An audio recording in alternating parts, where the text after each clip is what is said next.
Somos Pilovers. Rastegni se. Jesi li zagrijan? Opusti se. Jako dobro, Ludmila. A ti, Branko, što to radiš? To nije plesanje. Kasniš i nikad ne obraćaš pažnju. Pusti se i moraš osjetiti pod kako bi se mogao micati ili neće upaliti. A što ti radiš? Ne, ovo definitivno neće ići. Imate loš stav i zašto toliko gledate gore? Ne razumijem.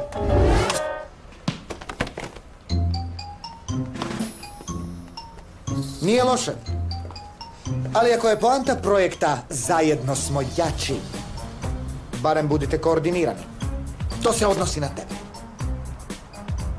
Dobro? Ako mislite to dobro napraviti, morat ćete puno vježbati. I od početka.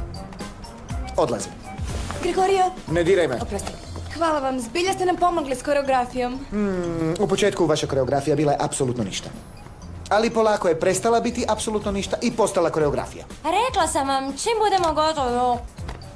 Ne biste li trebali raditi kao ekipa? Da, ali odlučili smo podijeliti zadatke. I mi vjerujemo jedni drugima, zar ne? Ma kad smo to radili? Niti bilo. Pa, sutra ćemo se ponovno sastati i proći ćemo detalje vašeg projekta. Dobro onda, moram ići.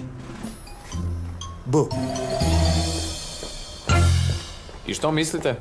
Mislim da ovo što radimo nije dobro. Što radimo? Objasnite mi. Samo se opusti, Leonova glazba očito je puno bolja od Maksijevog fijaska.